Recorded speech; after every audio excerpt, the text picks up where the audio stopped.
Hi, everyone. Welcome to the first cataloging SIG group of 2022. I will go ahead and let everyone know I had my booster shot Monday, so I'm very slow of brain today, but it's good to be here. And I apologize for not getting an email alert out, so I'm delighted to see you all here. And does anyone have anything that they'd like to bring to the group? Well, I have an announcement. I am this year's koha-US president, and we had our board meeting yesterday. And one of our goals for this year is to increase membership. So I encourage everyone to become a koha-US member. It's only $25 for the full year. You can think of that as like just around $2. What is it, $2 a month or something? 50 cents a week, 7 cents a day. There you go. So it is a great value. And you may think, why do I want to be a member of koha-US? Well, you do get benefits like voting in the elections, voting on the conference site location. And some people may think, well, that doesn't really do much for me, but I think you should be a member of koha-US because you get something back from all of these SIG meetings, all the content that the education committee puts out. So even if you don't participate, in the voting and that kind of thing, I think everybody gets a great deal from koha-US, and the membership and any money that's brought into koha-US is used to help fund developments. It could be used to, bring like a speaker to a conference or something like that. So it's just a great value, and I want to see everybody here join if they're not already a member. So there's my pitch. And remember, koha means gift with an obligation.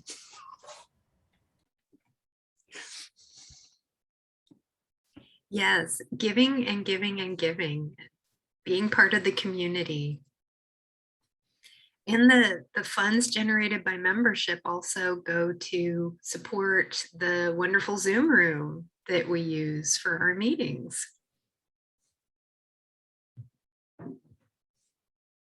So great. Thank you, Barbara.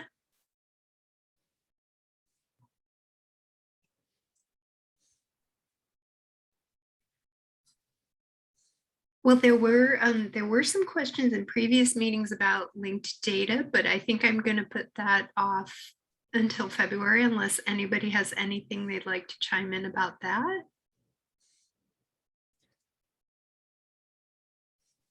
Or if there's anything else. Trying to think of something, but Questions, comments, neato things discovered, oddities, things you might not even be sure cataloging related, but are probably cataloging related in some way, because boy, everything touches those bibliographic records, doesn't it? Yep. I have questions. I have a cold, so I don't, or COVID, so I don't have the brain power to understand the answers. So I'll wait till next month. Absolutely fine. We will be here next month as well.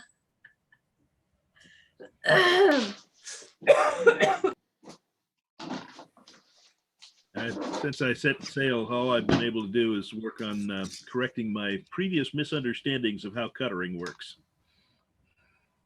Interesting. And you have very interesting local, well, you have very interesting local call numbers. Are you, which cuttering system are you using? I'm using the LC once I can get down to the word level. But it's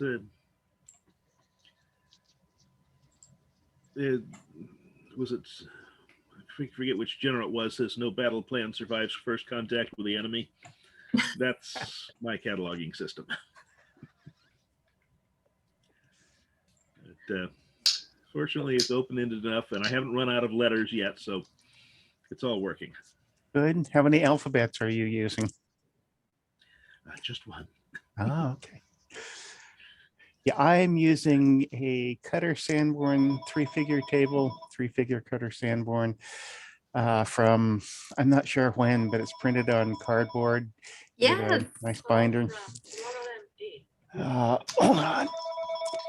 Oh, no, I do not want to get an extension to my van's warranty. It's a 2004 van. Yeah. Another dent isn't going to matter. Where was I? Oh yeah, Cutter.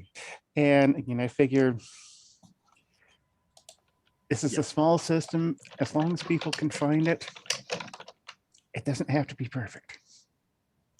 Yeah. Yes, and that's old lesson I learned was don't let the excellent be the enemy of the good enough. Yep.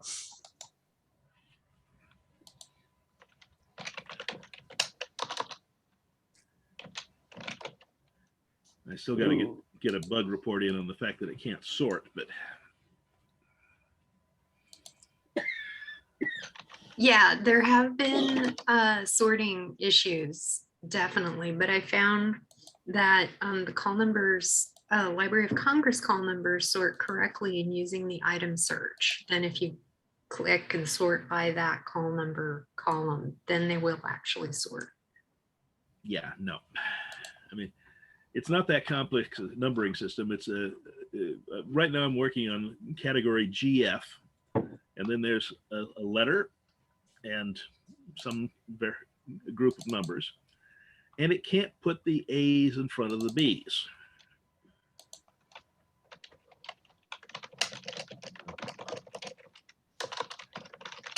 This is pretty clearly a bug.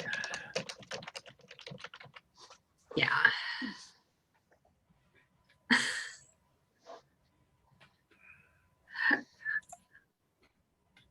I'm going to make a note about Cuttering sorting bugs, so we can be sure to look at those next month when we have more brain power. George put into the chat a link to a funny image. I really want to get a clear definition of the problem before I go to the bug report, but Gotcha. that's on my list. Had more than one bug that I solved by trying to write it up and realizing where the problem was. Well, and Leanne asks in the chat, does anyone catalog ebooks with PDF files? Where do you store the PDFs? A link? Where does the 856 go to? Someone mentioned using Virtual Commons, but would that be a copyright violation? This is someone else's question for my institution, so I fully don't understand myself. Yeah, this is very complicated. We will link to, we will have an 856 linking to ebooks that are stored on very reputable repositories like Internet Archive at archive.org or HathiTrust that are freely available. Sometimes we are starting to host the PDFs in Koha. That's a new feature with some of the later versions that you can upload a PDF like to the bib record like you would upload an image, and that works really well.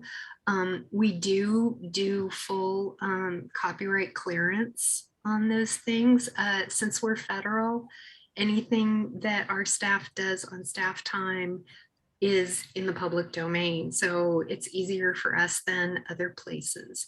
There are some resources on performing copyright clearance in a library setting that I can look up and bring to our February meeting. George puts in the chat, they have some PDF digital books that the publishers said okay to add to the catalog. We have those PDFs saved to Koha. Does anybody else like to talk about their PDFs? Okay. For our author's catalog, we have print version. Him just put a PDF of that on. What I did was set up a separate server because our firewall can't use port 81. So I just linked to it in the other server. Eventually, I know it's possible, Heather, I think you told me how to store something on the koha server. I just can't remember how and where. And maybe when two of us have more than just one functioning brain between us. Okay, when all of us have functioning brains, at least 80% capacity. Yeah, George writes in the chat. I'm laughing because George writes it isn't difficult. It really is very simple. It's pretty much changing a system preference, and then you just upload PDFs. I'll see if we can find the link to the manual. Liz is at 10%. Yeah, I was trying to look up or get some articles through Ovid, and I was thinking, okay, how do I do this again?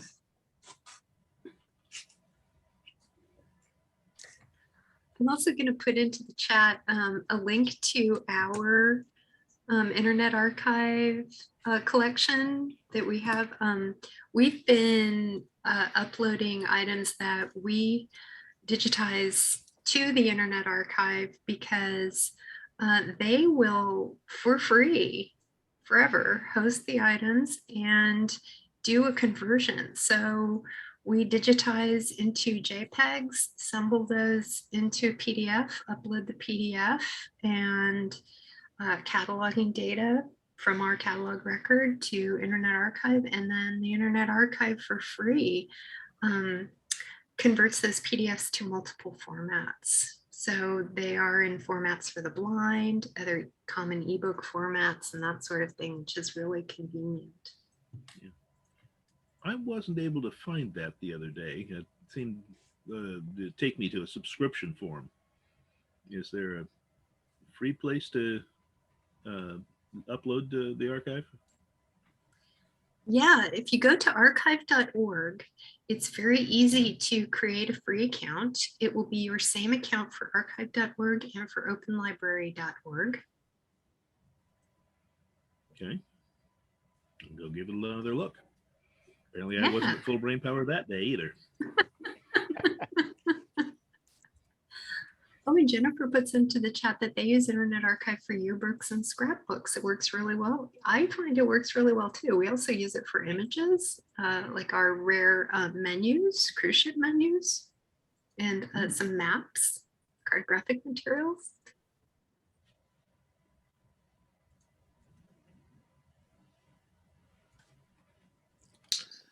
I've been, let me move this over here where I can see everybody. I've had my camera off because I'm doing like 5 things at once, but if you want me to show you how to set up the plugin to upload files to a cataloging record, I can share my screen and do that. Oh, yes, please, George. Yes. Let's see, I want screen number. Yeah, I've been trying to download a picture of my van so I can have the real van. I just have to figure out how to put it in the chat.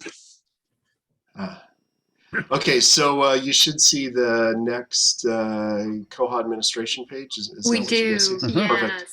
So if you go to Mark Bibliographic Framework, I only have this plugin on one framework, and I have it hidden from everybody else because I don't want everybody at all I don't want 54 libraries starting to add PDFs to every cataloging record, Why which I not? think, yeah, it would just be a burden. So you find the framework that you want to add it to, and you go to Actions and you click on Mark Structure. And then you find the field you want, 856 in this case. And then I'm going to click on Edit Subfields. And what you're going to do is you're going to, under the other options, you want to put in the plugin upload.pl. So there's a drop down there that allows you to either leave it blank, or then there are all these different plugins that you can put in there. And upload PL is the one that allows you, once you save that, if I go to cataloging and do a new record on the Z framework, which is the one framework I have that has this, then you'll see this little upload button next to the 856U, and it opens a, it'll open up a window here where you can either search for a file that's already been uploaded to Koha, or you can browse and then get the file from your computer and put it in there. Where in Koha does it store it? It stores it with all the other files, which I don't really understand exactly where that goes. Okay. We have our Koha setups that if you go to the upload tool, and if we do a search for wildcard, we'll get a list of all of the different files that have been uploaded to Koha. Most of them are, well, we have a process that runs on the back end that gets rid of the old Mark imports, but we have a folder set up so that if it's been uploaded to the images file or to the images folder, then we can download them easily. But they all get stored here, and it's some part of the database. I'm not really sure where all that data lives. So I looked this up. I used my 10% of brain power to do some Googling while you were talking. The Bywater did a write-up on what George just said. So I put that link in the chat. And Fred, it looks like Vimal, I don't know how to pronounce his name, also did a write-up talking about where you set the path. So I think for those of you that are self-supported, you may have to set the path before you can upload. So you set where they go. Okay. Yeah, Christopher wanted to do a Thursday video on this topic without realizing that he had the path set up and most people don't. And so we decided it wasn't a good one to do as a topic because we can't set that path because we're Bywater customers. You have to go into the Linux environment to create the changes to the configuration file. So so we decided it wasn't a good topic for video. But if Vimal, Koha Geek, he does some good videos, so he's probably got a good explanation of how to set all this stuff up in the back end.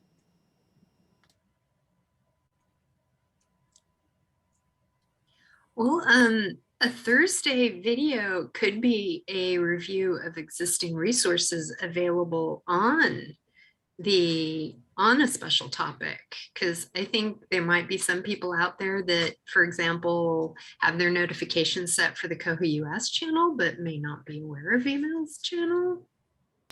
That's true, and there's PTFS does videos too. Yes. Bywater does videos that I think most of us are aware of because most of us in the US are Bywater customers.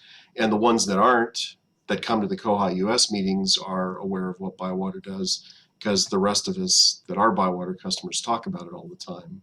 But PTFS has some videos, Koha Geek.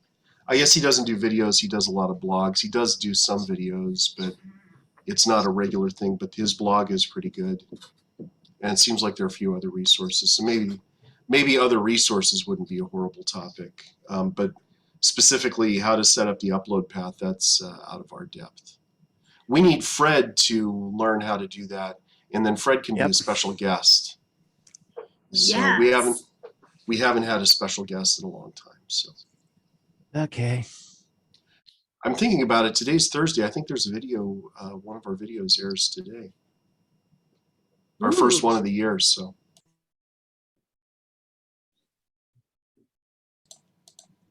I'm going to flip over and see if that's actually there yet. So. Well, thank you, George. That was very, very useful. And Jason for the resources. Yeah, I think Vimala Kumar was doing the Koa live video back in 2013.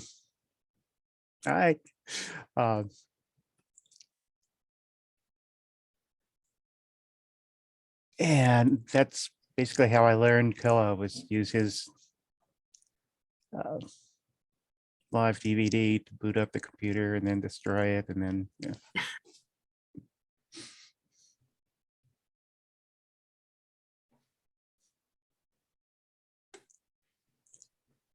it's a lot easier now. You can just make an image and spin it up on a cloud server, so you can just make and destroy them a lot faster now.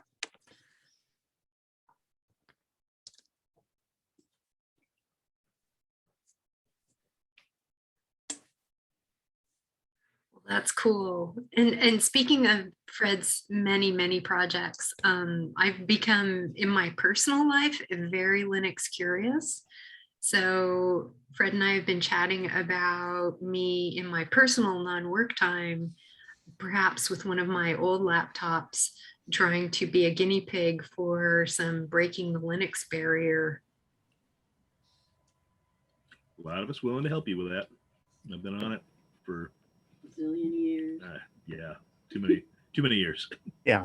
Cool. I took a couple of old laptops that were sitting in the recycle pile here at the office, and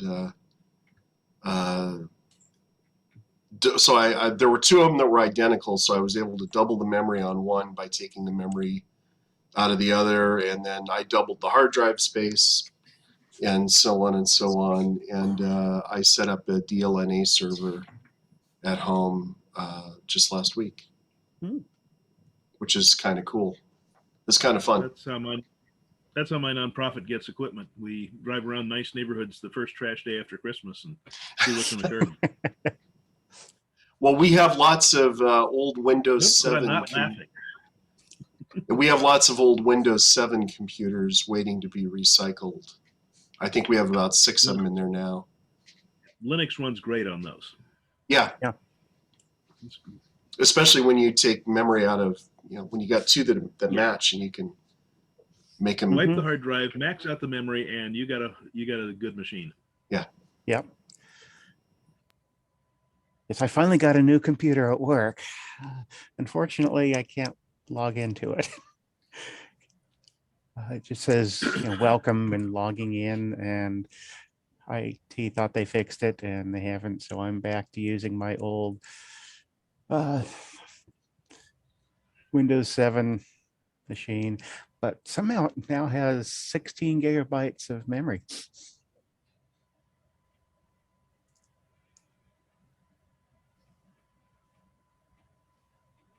I remember the first computer that I ever used had this massive 20 megabyte hard drive. Yeah, mine too. 512K. I'm older than you. I guess I'm older than George. I remember when it took 3 of us to get a 5K drum memory off the back of the truck. Yeah, I don't go back that far. I was very, very excited when the IBM AT came with an internal hard drive. Yeah.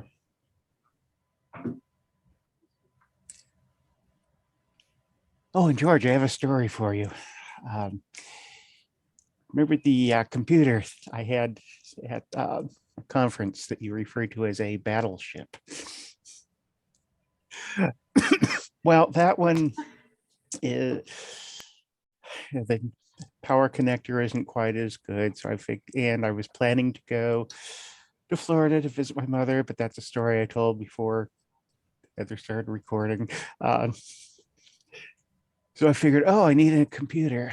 And so I started looking at a local computer dealer, and they're refurbished ones. And I thought, oh, this one looks good. 8 gig RAM, about $350. Yeah, that won't bother me if the dogs get to it too much. Yeah, what's the model number? It's exactly the same kind as I have. So I now have 3 of them. One runs Linux, one runs Windows 7 and not very well, and one runs Windows 10. Cool. And yeah, they Well, it may be that I find that running not very well was a characteristic of Windows 7. even more so since the power plug keeps falling out. And if you tie all these together, you can float off the island out into the shipping lanes, right? Yeah. I'm already there. Yeah.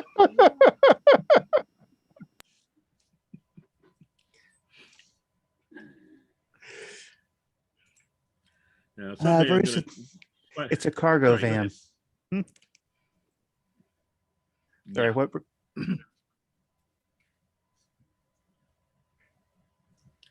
You can't tell under the snow, but Yeah, it's a white Chevy Astro cargo van. Good for camping, which I don't do anymore. Craft shows, which aren't done anymore.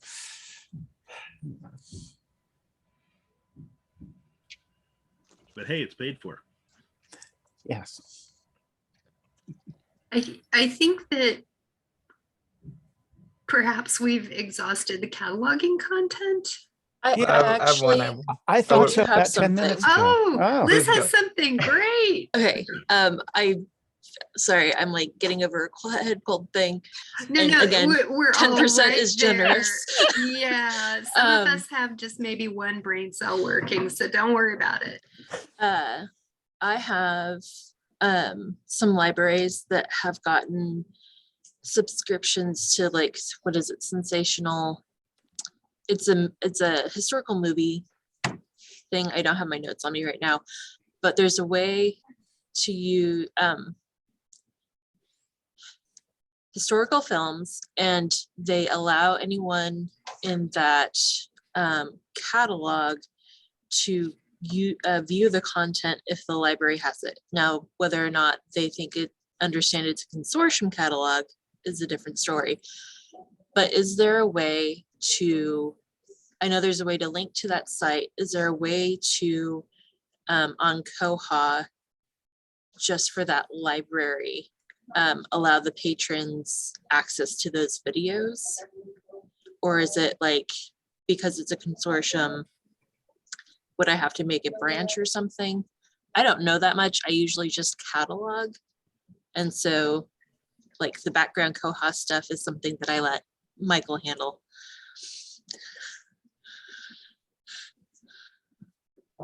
So I guess what you're really asking there is there a way to make the link only available in the bibliographic record Yeah, when people from a specific library are logged into the catalog? yeah. We have Aspen. So would it be Ah. easier to do it through Aspen instead of Koha?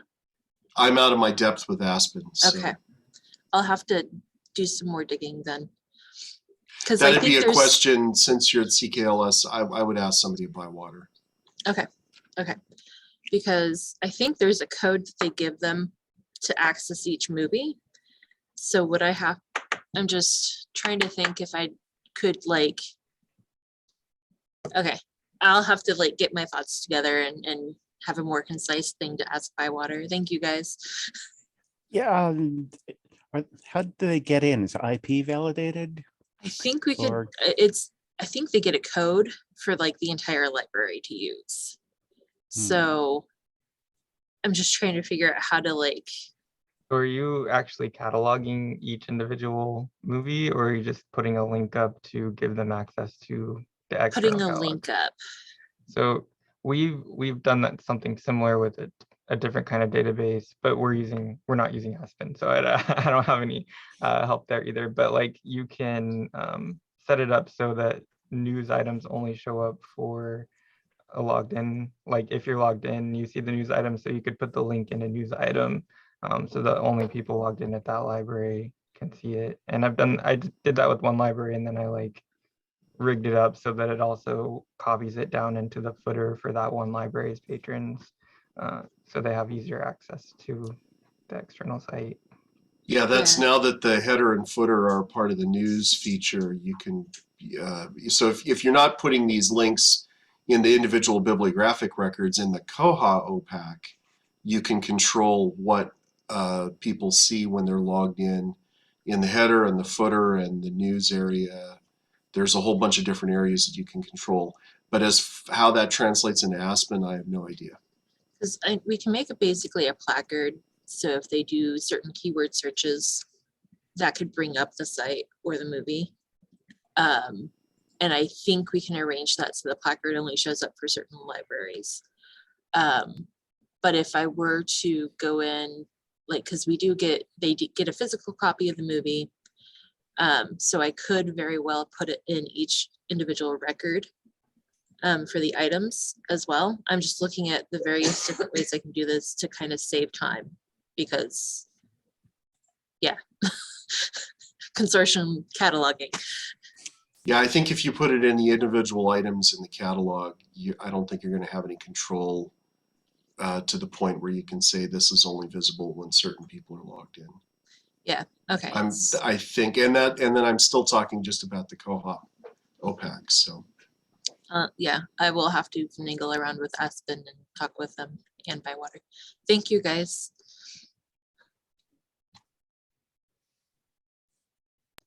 So I just had a quick question because it's stats time. So I've been looking at our collection codes and stuff. I found Barbara's Library of Things. Does anybody else have a Library of Things collection in their catalog? I'm just trying to we've got a little bit of a mess that I created myself. So I'm trying to rein it back in. So I was just wondering if I could see some examples of how other people pulled it off. I have a pretty good idea of what I want to do, but more data is always better. We have some objects. It's not a typical library of things collection, but they are what we would call objects. I'll put a link to a search in the chat. How about others? I think the issue you're coming up with, Jason, is that the IMLS survey this year wants adult materials, youth materials, and essentially Realia, right? Or Realia, or I mean, the bigger problem I'm running into is we've got hotspots cataloged as special collection devices at some libraries, and we've got hotspots cataloged as special collection equipment at other libraries. So I want to drill it find down. a way to rein it in. Yeah. I've got the same problem where, I have a category called wireless internet hotspot, and one of the libraries decided we're going to call them all special collections or local hold so that people can't put holds on them. It's like they made these choices about how they were going to catalog them without asking what's the best way to catalog them. And so, now they're having issues because they put each individual item on a separate bibliographic record. So one patron can go in and put all 10 of them on hold.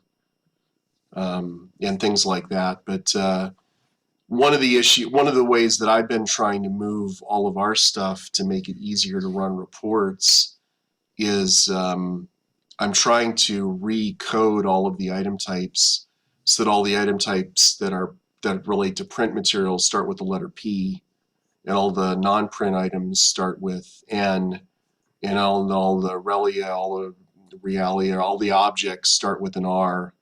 That way, eventually I'll be able to just have a report that says, anything that starts with an R, count the circs on those, and those will be all the objects.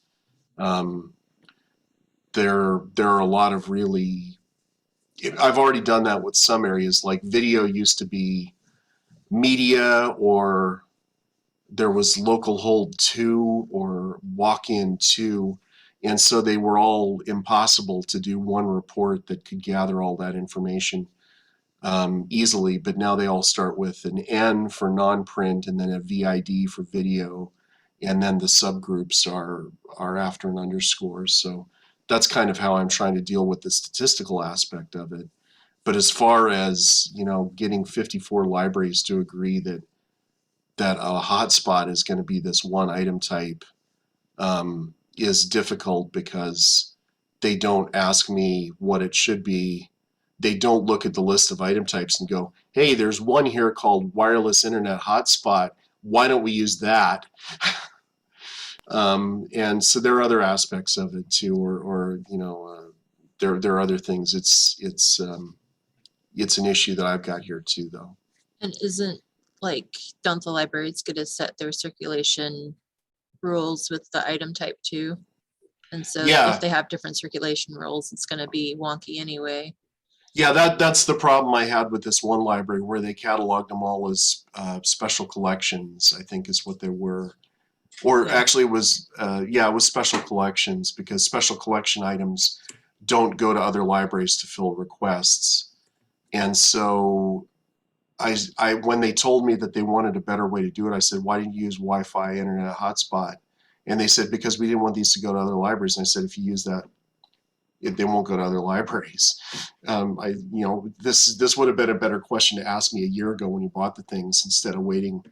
And they wanted them to have that item type because their circulation rules said those items don't go to other locations. But then they only wanted them to circ for 7 days, which is none of the other special collections things circ for 7 days. At their library, they all circ for, I think, 14 days. So they wanted, they went about it the wrong way. Yeah, and what I'm running into more is, because I have been a little controlling over my item types, is that we were using equipment for hotspots, and we were using equipment for cake pans. So, and hotspots don't circulate outside, but equipment does, or cake pans do. Cake pan went to a hotspot library, started racking up $1 a day fine. So I've broken things down into, like, I'm expanding my item types so that I have one for the base level type of item, and then one for locally held. And I put local hold in front of each item type that I'm doing that with. So I've got equipment, and then I've got local hold equipment. I'm going to put hotspots in local hold equipment because those never go out. And but then I'm also expanding it to things and local hold things, I think. So I'm going to put cake pans and things. So I want to add a few more options, but add clarity to it, so that they have the right option to pick, and I have enough flexibility to make slightly different rules for slightly different people situations. Yeah, that's one of the problems I've faced in the last 5 years too, is the people that were controlling things here before me were really strict about, we're only going to have these item types because we don't want the list of item types to get too long. But then that created all these problems. And the same with the patron categories. They wanted to limit the number of patron categories. So when they get when there was a new library and they tried to shoehorn these people into different categories because they didn't want to expand the list of categories because they didn't want that drop down to get longer. Yeah. And I just decided, this is stupid. We're limiting ourselves just for the sake of making it easier. But it's not making it any easier. It's actually making it harder. We're working around trying to solve one problem by working around and creating a whole other problem. So. Yeah, and over time, Koha has gotten better. I mean, like in the past, we've been that way too, but Koha lets you pick your libraries per category on everything now. Like before, everybody saw all the item types, and that was bad. So we tried to keep it down. But now that we can limit different item types to different branches, conservation of grief. Yeah, Bruce says it's called the conservation of grief. Is that like the conservation of grief is neither created nor destroyed? It's just changes shape. Exactly. Yeah. I thought that was a law of thermodynamics or something. It's something I deal with constantly. I like that. Bruce's law. The conservation of grief. Bruce's first law.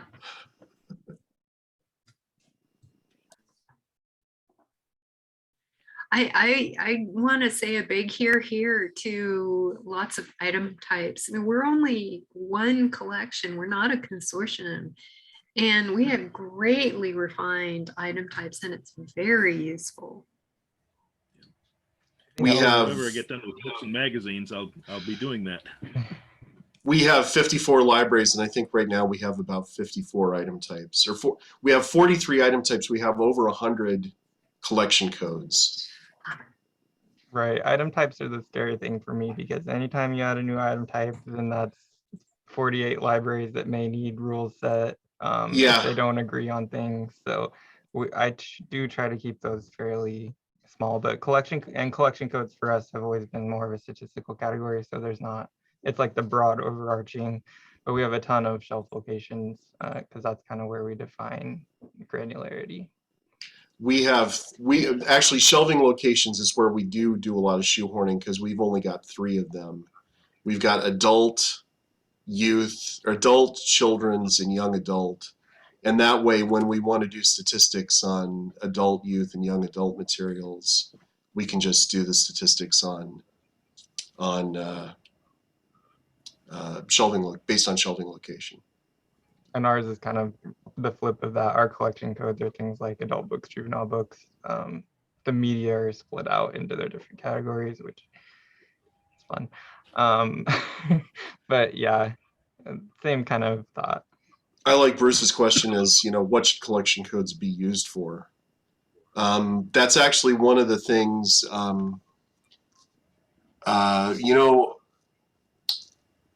I think in Koha, they were originally envisioned as a way of, part of the shelf, part of determining where to find something in a library was based on the location and collection code, and that's why there's only one.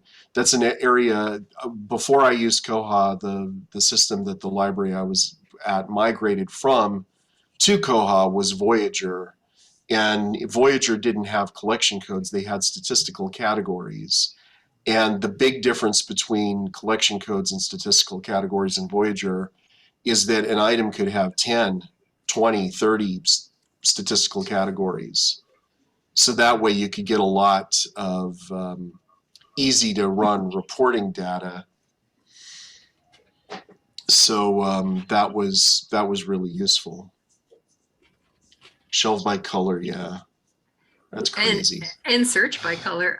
We actually suppress collection codes. Again, we're a weird Koha library. Yeah. We're a museum collection. And so we use those to track some special collections, in an intellectual manner, to bring those collections together without using any bibliographic or item. I mean, in the item record, it can intellectually bring collections together in the item level way, but in ways that we do not necessarily want to display to patrons. It's for staff use only. So it's a very weird use, but a very functional use for us. Yeah, so far I use them interchangeably. Just item types will let you set circulation rules and due dates, and we have reference doesn't circulate, reserve circulates for a week. Actually, now it's 2 weeks. Some things go out for 2 hours.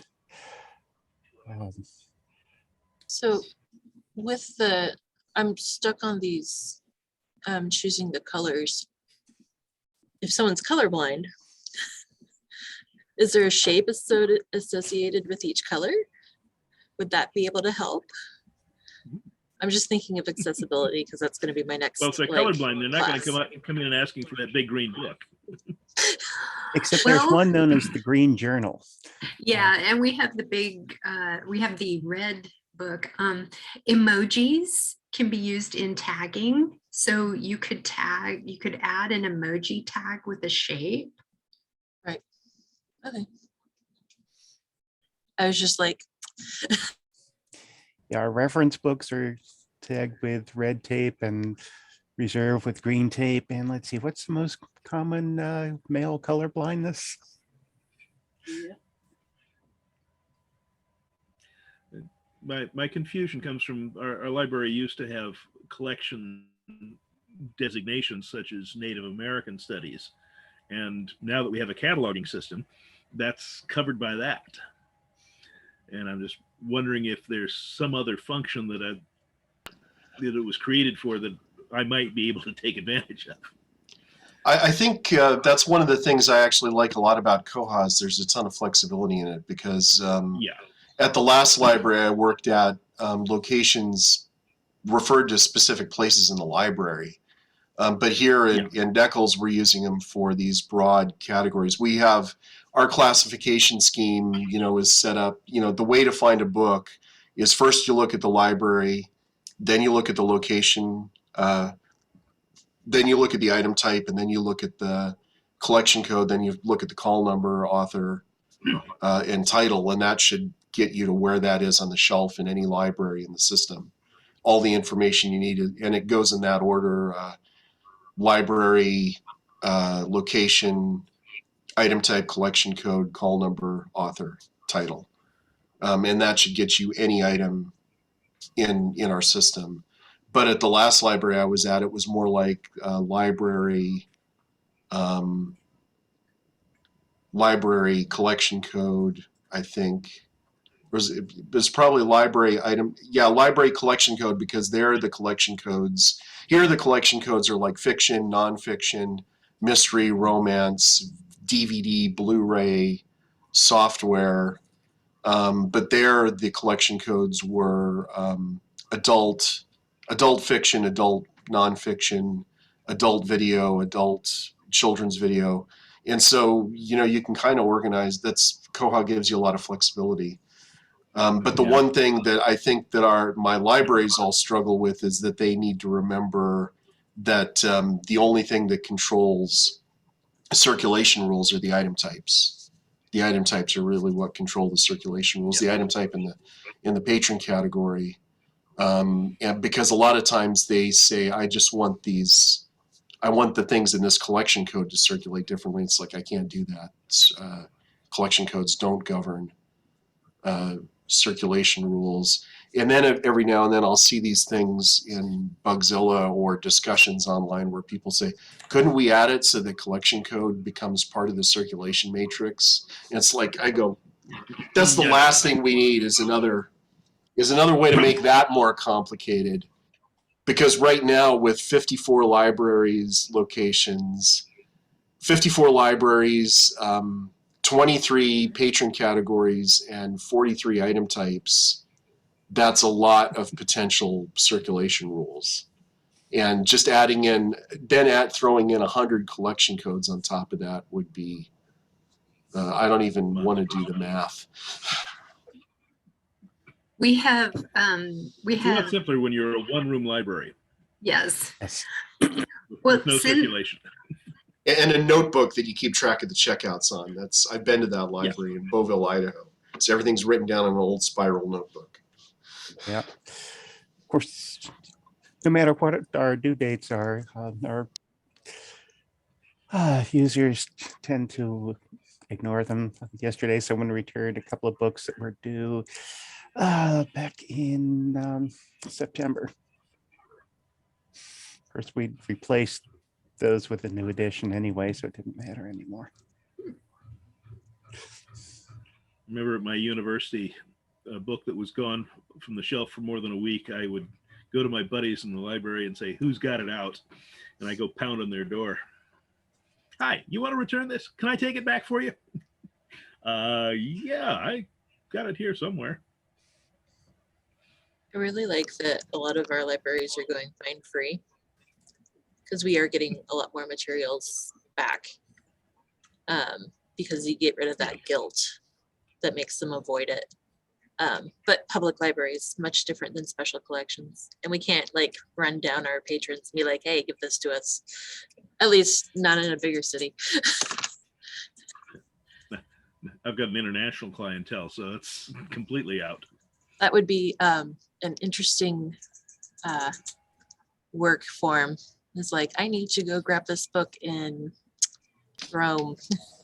It'll only take me a week, I promise. Uh-huh.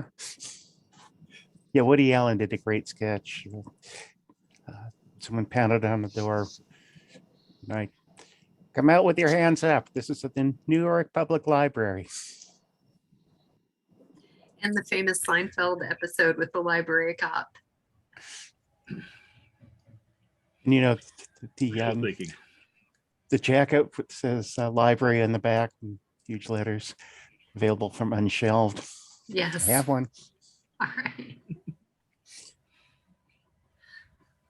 I had Bywater cleared almost $100,000 worth of unpaid late fees for me yesterday.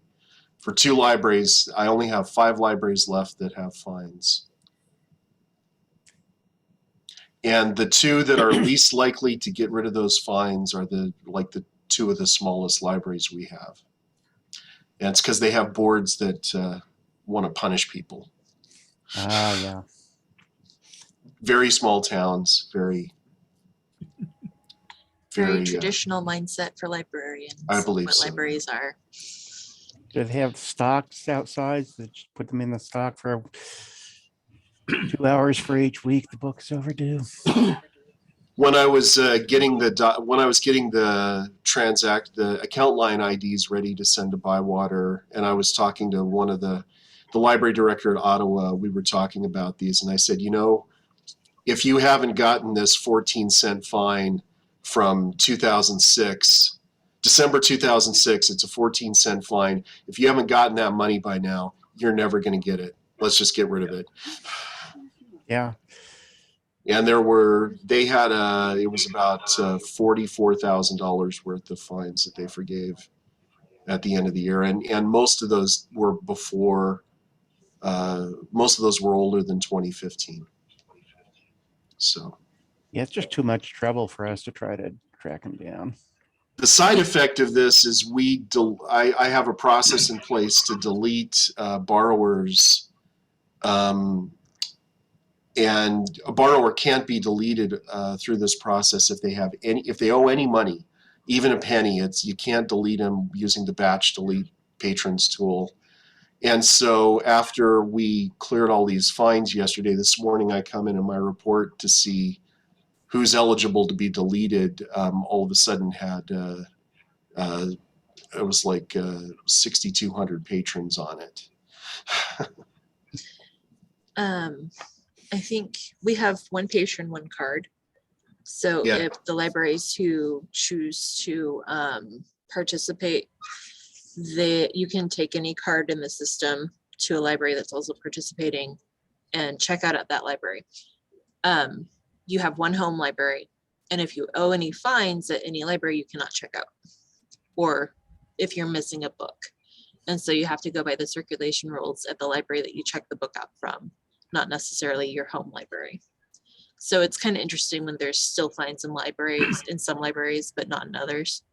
And I think one of the negative effects, which is kind of sad, is that when I worked for Great Bend Public, we had a donation day where you could bring in food donations for the kitchen and the food pantry.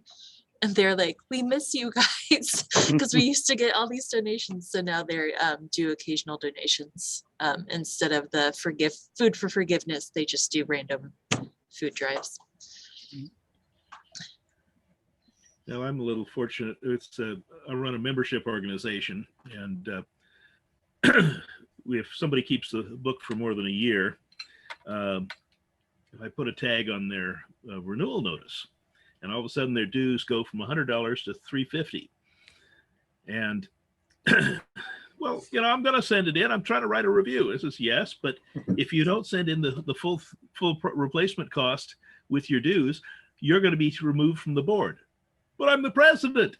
Not for long. All of a sudden, I had the book back. When I was at the University of Idaho, it's nice to have leverage. Yeah. When I was at the University of Idaho Library, any overdue book that's more than 2 weeks overdue, they just send you a bill, an invoice for the replacement cost of the book, plus a $150 processing fee. So if you've got 10 books overdue, all of a sudden you've got a $1,500 bill plus the cost of the books. And then as soon as that gets sent to the bursar's office, you can't register for classes. you can't graduate, you can't, you know, there are all these things that you can't do at the universities. So, and so these people will call up and say, you know, I've got these books overdue. I've got a $1,500 bill. And then you just say, well, as soon as you bring the books back, the bill goes away. Yeah. And then they come back. Hey, all my library charge when I was doing overdues was $15 processing plus replacement cost. Yeah, things have gone up. Yeah, well, this was in It's the inflation, early 80s. Yeah. It's probably more realistic in terms of the staff time it consumes. Well, Yeah, I staff- actually, at the library I was at in Idaho at Latah County Library, we charged a $5 processing fee. And I did the math on it one time, and it was actually based on the number of hours and the number of titles we cataloged. The actual cost of cataloging a book over the year was about $4.90 a book. So $5 was right on the money. Yeah, well, the staff, even ones who had been there for years, were getting paid about $3.65 an hour back then. This was an academic place. Okay, I've got another meeting coming up at noon. So Yes, and the buffet about it's been a to lot of close, fun. so. It has been great. I'm going to We go actually ahead talked- and end the recording. Mention link now in the chat. Remember to join koha-US. We'd love Join to have you as a member. Join koha-US. More than one person at your library can join koha-US. Invite a friend to join koha-US. If only I had a staff to call. Can the chicken join? The chicken can join. Yes. I don't think being a human is a requirement. And Barbara, is there also a link where one could donate? There should be. Let's see. Voting will occur soon for conference location for the 2022 conference. If you're not a member, you can't vote on where the conference is going to be. Ah, And there's the donate link. great. And I think there's also some wonderful merchandise for sale. There is. There is. Okay, gotta go. Happy New Great. Year. See you later, Fred. Thank you all. We'll see you in February, where some of us hope to bring more brain cells. This has Some? been informative and fun as ever. Thank you all. Take care of yourself, Heather. Thank you.